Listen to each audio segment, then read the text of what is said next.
యేసయ్యకి మహిమ కలుగును గాక. మీ అందరికీ వందనం. ఈరోజు మనం చెప్పుకోబోయే అంశము నిత్యము ఆశీర్వదించే దేవుడు. అంటే ప్రతి క్షణము, ఒక్క క్షణము కూడా నిన్ను ఆయన విడవడు. నీకు విడబోని దేవుడు మన యేసయ్య. ప్రతి క్షణము కూడా ఆయన నిరంతరము నిన్ను ఆశీర్వదిస్తూనే ఉంటాడు. అయితే ఇప్పుడు మనము కూడా ఆయన వైపు చూసినప్పుడు నాకు నీ ఆశీర్వాదములతో నాకు పని లేదని మనం లోకం వైపు చూస్తున్నాం అనుకో, అప్పుడు ఏం జరిగింది? నీకు దేవుడు ఒక ఆశీర్వాదములు నీకు దొరకవు. నీకు ఆశీర్వాదములు కావాలంటే నువ్వేం చేయాలి? దేవుడి సన్నిధానంలోకి నువ్వు రావాలి. ప్రతిరోజు తప్పనిసరిగా బైబిల్ తీసుకోవాలి, వాక్యం చదవాలి, ప్రార్థన చేయాలి. అప్పుడు ఏం జరుగుతుంది? దేవుడు యొక్క దీవెనలు, ఆశీర్వాదములు నీ సొంతం. అందరికీ కావాలి కదా ఆశీర్వాదములు అంటే. దీవెనలు, దేవుడు యొక్క దీవెన, యేసయ్య యొక్క దీవెనలు అందరూ కావాలని ఆశపడతారు కదా. ఆశ అయితే అందరికీ ఉంటుంది, కానీ దైవ సన్నిధానానికి మాత్రం ఎవరూ రాదు. కోరికలైతే అందరికీ ఉంటాయి. నా కోరికలు తీరలేదని అందరూ చెప్తా ఉంటారు. కోరికలు తీరాలంటే నువ్వేం చేయాలి? దైవ సన్నిధానానికి రావాలి, నువ్వు ప్రార్థన చేయాలి, యేసయ్యని అడగాలి. అప్పుడే నీ కోరికలు యేసయ్య తీర్చడానికి సిద్ధంగా ఉన్నాడు.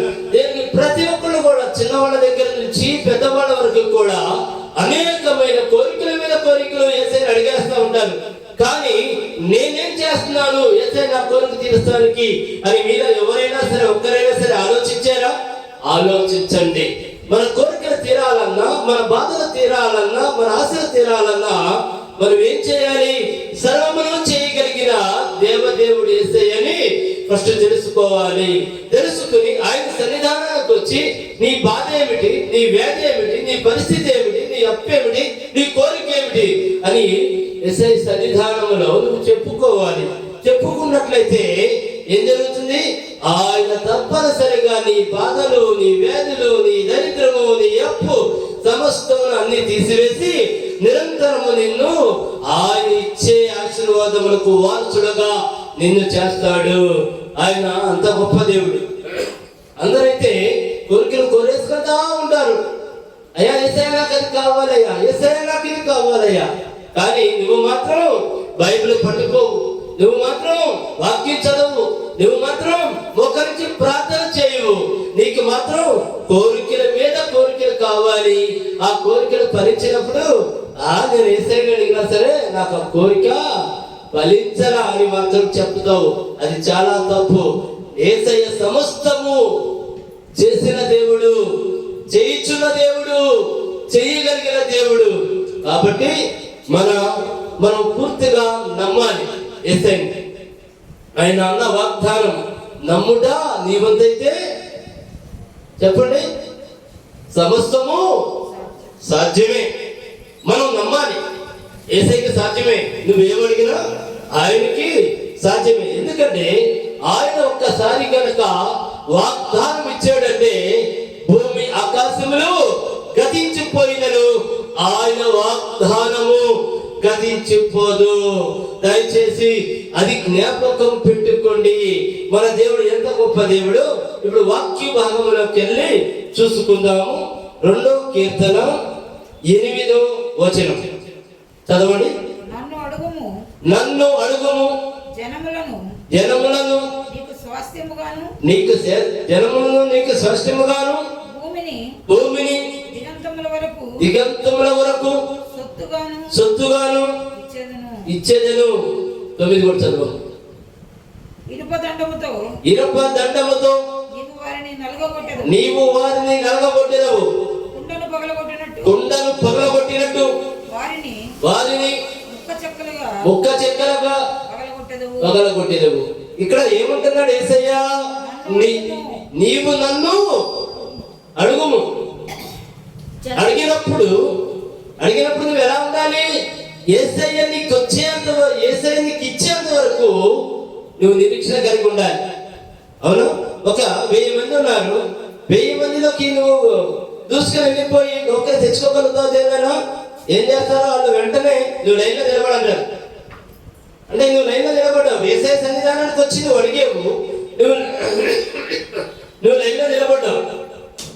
నీ లైన్ అక్కడికి వెళ్ళేంత వరకు కూడా నువ్వేం చేయాలి? నిరీక్షణగా ఎదురు చూస్తూ ప్రార్థన చేస్తూ ఉండాలి. నువ్వు అడిగింది పొందేంత వరకు నువ్వు ప్రార్థన చేస్తూ ఉండాలి. దేనికి? నా యేసయ్య నాకు ఇచ్చిన దేవుడని నువ్వు మొట్టమొదటిగా నమ్మాలి. దానిని కనుక నువ్వు నమ్మలేకుండా నువ్వు లైన్లో నిలబడ్డా సరే నువ్వు దాన్ని పొందుకోలేవు. అందుకే నువ్వు ఏదైతే కోరుకున్నావో, నువ్వు ఏదైతే యేసయ్యని అడిగావో రోజు దాని గురించి నువ్వు ఎత్తిపట్టి ప్రార్థన చేయాలి. ఎలా? యేసయ్య నీకు ఇచ్చినట్లు నువ్వు చూసుకోవాలి. ఎందుకంటే ఆయన వాగ్దానం ఇచ్చాడు. ఎలాంటి వాగ్దానం ఇచ్చాడు? యేసయ్యని నువ్వు అడిగితే చాలు, అద్భుతాలన్నీ కూడా నీ సొంతం. ఆయన ఎలాంటి దేవుడు? లేని దానిని ఉన్నట్లుగా ఊహించుకోమన్నాడు. నువ్వు ఎప్పుడైతే యేసయ్యని అడిగి లేని దానిని ఉన్నట్టుగా నువ్వు ఊహించుకుంటావో దాన్ని నువ్వు పొందుకున్నట్లు. ఇక్కడ ఆయన అంత గొప్ప దేవుడు.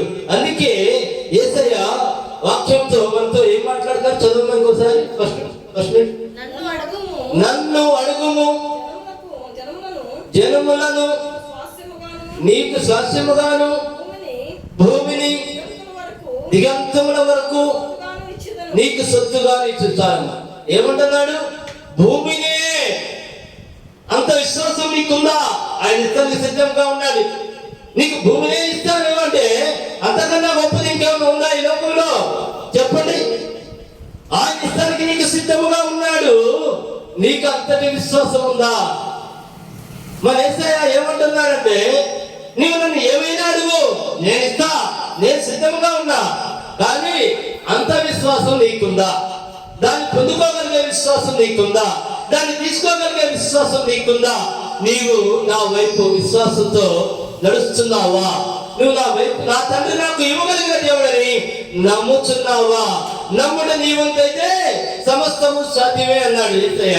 కాబట్టి నువ్వు ఏ విధంగా ఉండాలి?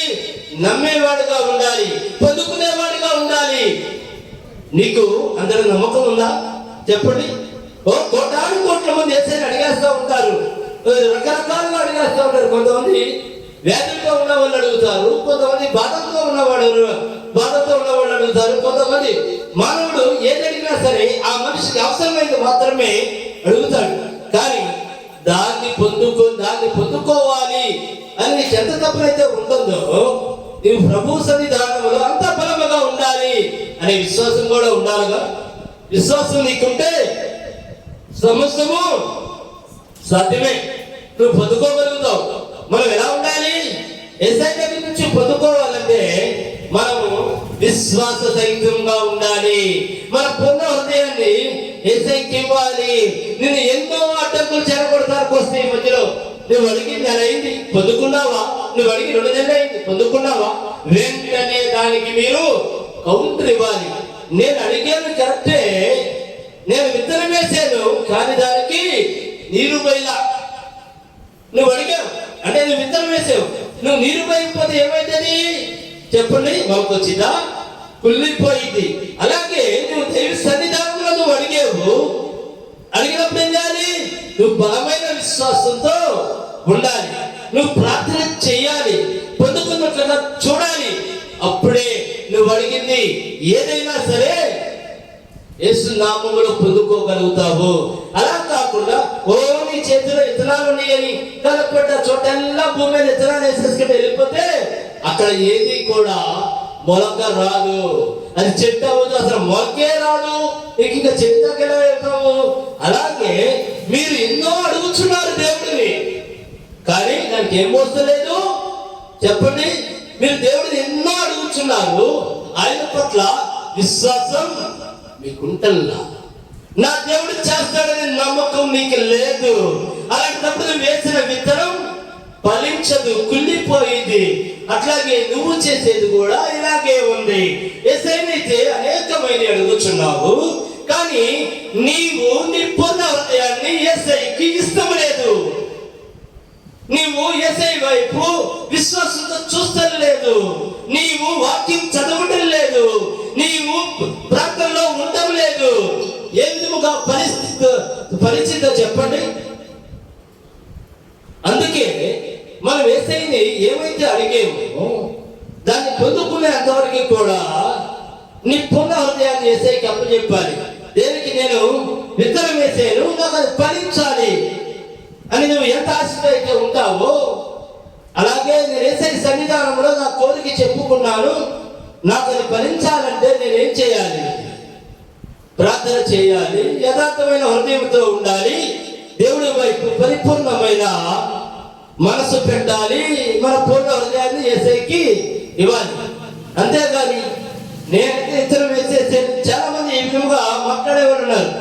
నేనైతే యేసయ్యని అడిగానండి, ఇక జరగటం జరగకపోవటం దేవుని యొక్క చిత్తం. నేనైతే విత్తనం వేసాను, ఇక దాని వైపు నేను చూడను, దానికి నీరు పోయిను, దాని వైపు చూడను, వస్తే వచ్చింది పోతే పోయింది అన్నట్లుగా నేను యేసయ్యని అడిగానండి. ఇక దేవుడి చిత్తం అదేమవుతు, నువ్వు అడిగావు, ఏం చేయాలి? నువ్వు ప్రార్థన చేయి. దేవా, నేను అడిగింది నువ్వు ఇవ్వగలిగిన దేవుడివి, నువ్వు ఇచ్చిన దేవుడివి, సమస్తము చేయగలిగిన దేవుడివి అని నువ్వు నమ్మాలిగా. నువ్వు కనుక నమ్మకుండా ఉన్నట్లయితే నువ్వు వేసిన విత్తనం కుళ్ళిపోయింది. అట్లాగే నువ్వు అడిగింది జరగదు. ఎప్పుడు జరిగింది? నీకు బలమైన విశ్వాసం ఉండాలి యేసయ్య పట్ల. నా దేవుడు గొప్ప దేవుడు, నేను నమ్మకం ఉండాలి. అప్పుడే నీకేం జరిగింది? ఆయన నమ్మితే ఆయన మహిమను నువ్వు చూస్తావు. నమ్మకం లేకుండా నువ్వు ఆయన అడిగినా అది జరగదు. విత్తనం వేసి నువ్వు నీరు పోయకుండా అది మొలవదు. అలాగే దైవ సన్నిధానములో మనం అడిగేది ఎలా ఉండాలి అంటే, యేసయ్యని అడిగాం, ఇక అంతే నీ కార్యం జరుగుతుంది. బలమైన విశ్వాసంతో జీవించాలి. ఆయన సమస్తమును నీకు ఇవ్వగలిగిన దేవుడు. ఇంకొకసారి చదవమా?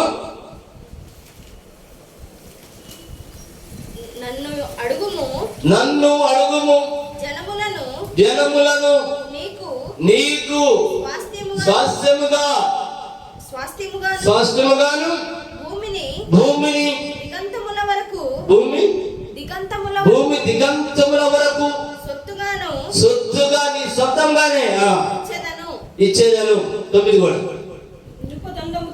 ఇనుప దండముతో నీవు వారిని నలగగొట్టెదవు, కుండను పగలగొట్టినట్లు వారిని ముక్క చెక్కలుగా పగలగొట్టేదను. అంటే ఇక్కడ ఏమంటున్నాడు?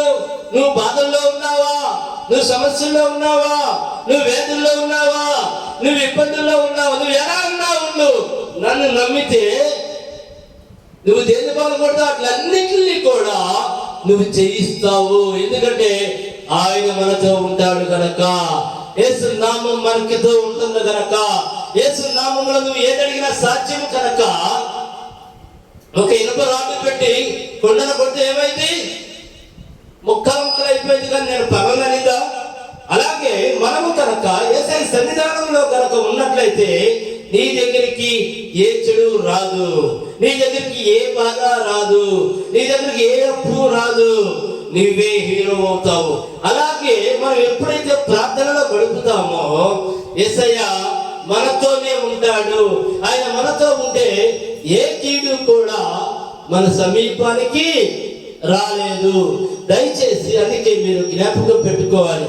మన పవర్ ఏంటంటే ప్రార్థన, మన శక్తి ఏంటంటే ప్రార్థన, మన దమ్ము ఏంటంటే ప్రార్థన, మన విశ్వాసం ఏంటంటే ప్రార్థన. మనం అన్ని కూడా మనకి ప్రార్థనే. యేసు నామములో మనము నిరంతరము కూడా మోకరించి కన్నీటి ప్రార్థన చేయండి. ఏది కూడా మిమ్మల్ని అంటలేదు, తాకలేదు, ముట్టలేదు. సమయం ఉన్న ప్రతిసారి బైబిల్ తీసుకుని వాక్యం చదవండి, విశ్వాసంలో బలపడండి. దేనికంటే ఆయన అంత బలమైన దేవుడై ఉన్నాడు కనుక. అదే విధముగా మరొక వాక్య భాగానికి వెళ్దాం. 5వ కీర్తన 12వ వచనం. యెహోవా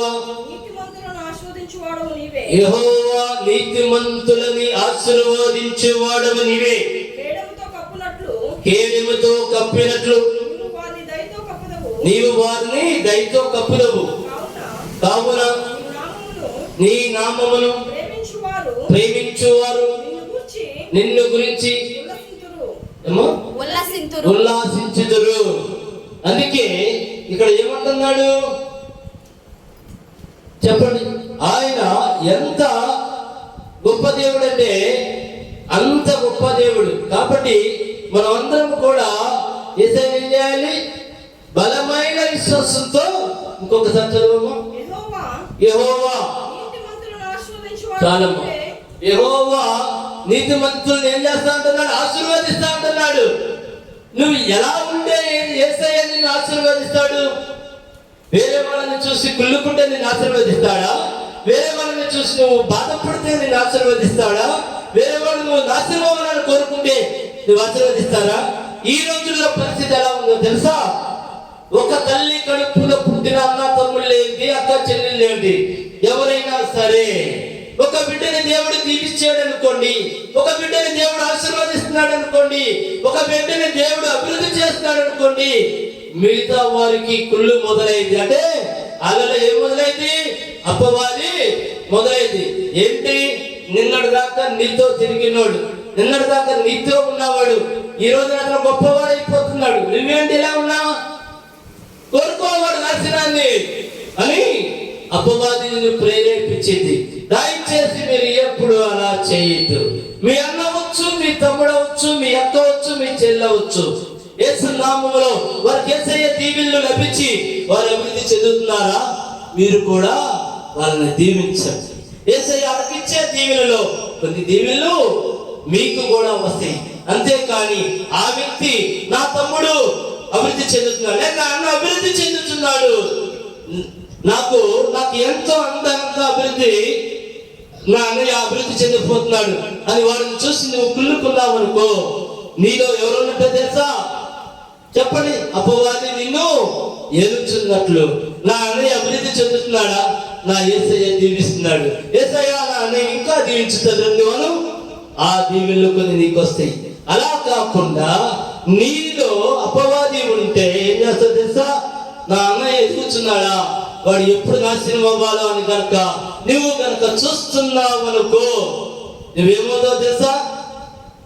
అపవాది నిన్ను పాతాళానికి తీసుకెళ్ళింది, అపవాది నిన్ను కూలి చేసింది, అపవాది నిన్ను వ్యాధికి గురి చేసింది, అపవాది నీతో చెయ్యరాని పాపాలన్నీ చేపించింది. నువ్వేమనుకుంటున్నావు? దేవుడితో నువ్వు మాట్లాడేది. యేసయ్య బైబిల్ పట్టుకున్న తర్వాత ఏ తప్పు చేయకుండా జీవించాలి మనం. అప్పుడే ఆయన దీవెనలు నీకు లభిస్తాయి.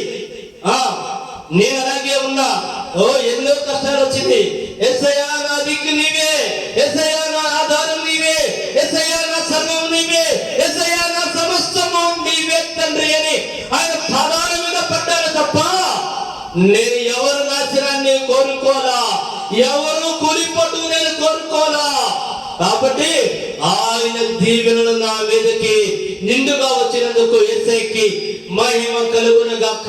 ఆయన దీవెనలు వచ్చేంత వరకు నేను ఎదురు చూశాను, ఆయన దీవెనలు వచ్చేంత వరకు నేను ప్రార్థన చేశాను. రోజుకి 5-6 గంటలు ప్రార్థన చేశాను. కాబట్టి ఆయన దీవెనలు నాకు ఇచ్చాడు. ఎందుకంటే నేను వెళ్ళే ప్రతి స్థలంలో అయ్యా నాకన్నా ముందు నీ ఉండు తండ్రి అని నేను ప్రార్థన చేస్తాను. కాబట్టి ఆయన దీవెనలు పొందుకోవాలంటే మనం ఎలా ఉండాలన్నాడు? చదువమ్మా. యెహోవా ఎలాంటి వాళ్ళని ఆశీర్వదిస్తా అన్నాడు? నీతిమంతులని, నీతి తక్కువ వాళ్ళని కాదు. యెహోవా ఏమన్నాడు? నీతిమంతులనే ఆశీర్వదిస్తా అన్నాడు. నీతి తక్కువ వాళ్ళని కాదు, చేసిన మేలని కృతజ్ఞత లేకుండా మర్చిపోయే వాళ్ళని కాదు. ఎందుకంటే ఆయన నీతిమంతులైతే నువ్వు ఏది సహాయం చేసినా అది వారు ఎన్నటికీ గుర్తు పెట్టుకుంటారు. నీతి తక్కువడు అయితే నీ అవసరం తీరిన తర్వాత నువ్వెవరో తెలియదు.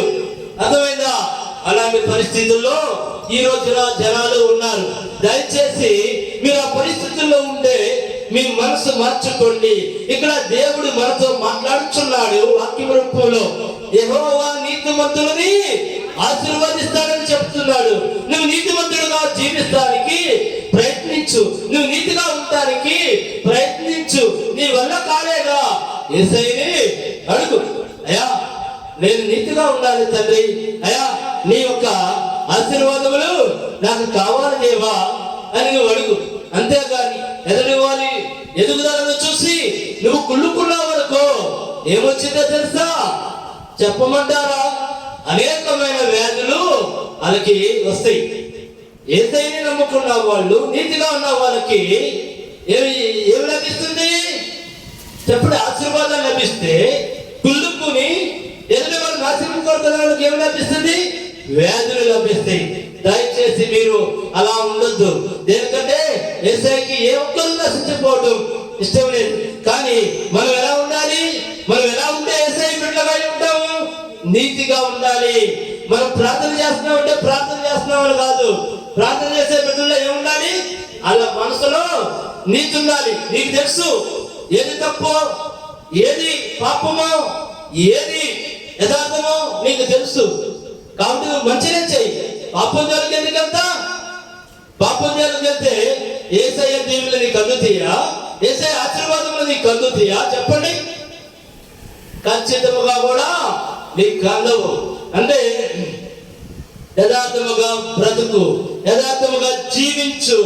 అప్పుడు యేసయ్య దీవెనలు నీ మీద కూడా ఉంది, యేసయ్య ఆశీర్వాదము నీ మీద కూడా ఉంటుంది.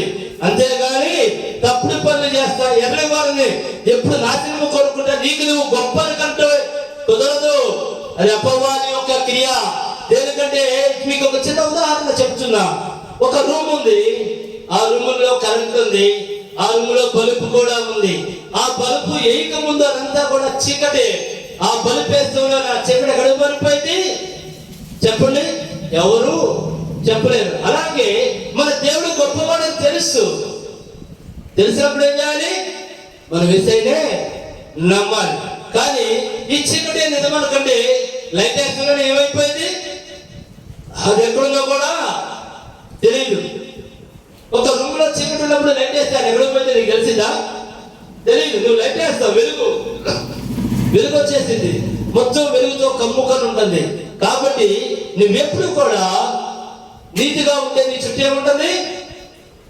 ఆయన వెలుగు నిన్ను కమ్ముకొని ఉంటుంది. మనం అందుకే నీతిగా జీవితం. యేసయ్య నిన్ను ఆశీర్వదిస్తానికి, యేసయ్య నిన్ను దీవిస్తానికి నేను సిద్ధముగా ఉన్నా, నువ్వు సిద్ధమేనా అని అడుగుతున్నారు. చదవమ్మా ఇంకో లాస్ట్ వరకు ఫస్ట్ నుండి చదువు. యెహోవా నీతిమంతులని ఆశీర్వదించువాడవు నీవే. ఏమో కేడెముతో కప్పినట్లు నీవు వారిని దయతో కప్పుదువు. కావున నీ నామమును ప్రేమించువారు నిన్ను గురించి ఉల్లాసించుదురు. అంటే నాకు నా జీవితంలో అనేకమైన ఎదురు దెబ్బలు తగిలిని, అనేకమైన మరణకండాలు ఎదురైంది, అనేకమైన యాక్సిడెంట్లు కూడా మిస్ చేసాడు నా దేవుడు. ఎందుకో తెలుసా? నాలో నీతి ఉంది. నా నీతి నా దేవుడికి తెలుసు. నా యేసయ్యకి ఏ ఒక్క వ్యక్తిని నేను నాశనం అవ్వాలని కోరుకోవాలా, ఏ ఒక్క వ్యక్తి పతనం అవ్వాలని కోరుకోవాలా, ఏ ఒక్క వ్యక్తి కూలిపోవాలని నేను కోరుకోవాలా. నా నీతి ఏమిటో తెలుసా? నా దేవుడు నీతి కలిగిన దేవుడు. నా దేవుడు నా మొర ఆలకించే యేసయ్య. నా దేవుడు నన్ను బ్రతికించే దేవుడు.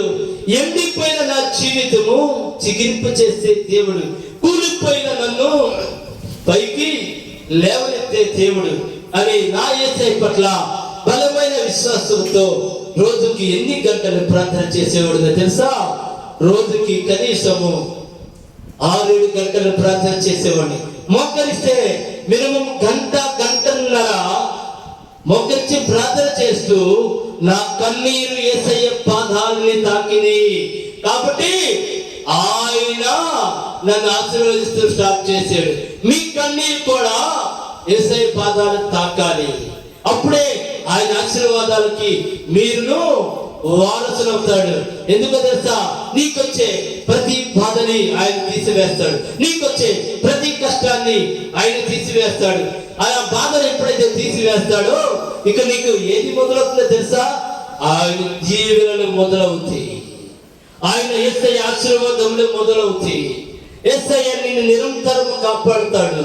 నీ చుట్టూ యేసయ్య దేవదూతల్ని ఉంచుతాడు. తెలుసా, నీకు ముందు, నీ వెనక, నీ కుడి పక్క, నీ వెడపక్క యేసయ్య దేవదూతల్ని నీకు తోడుగా వస్తాడు. ఎందుకో తెలుసా, నీలో నీతి ఉంది.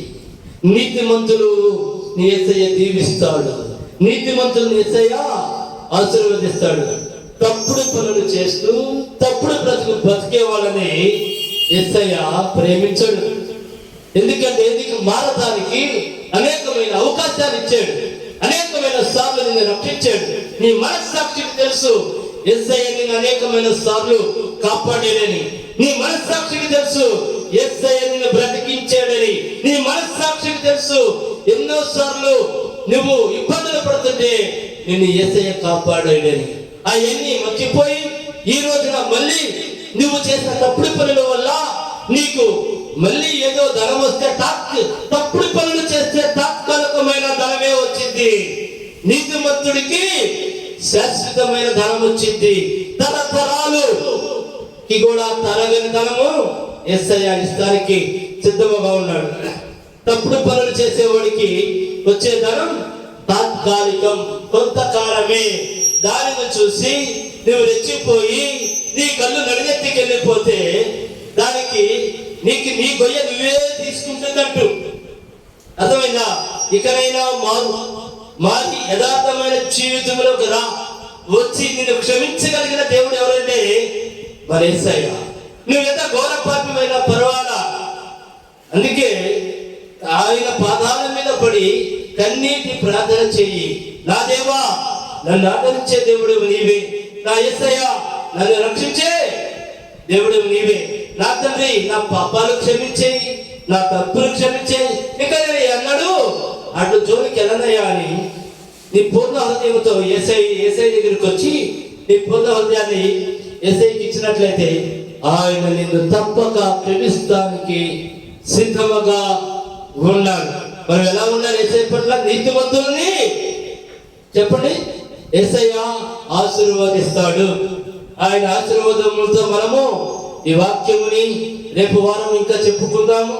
దేనికంటే మన వాగ్దానము నిత్యము, చెప్పండి, నిత్యము ఆయన మనకు తోడై ఉండే దేవుడు.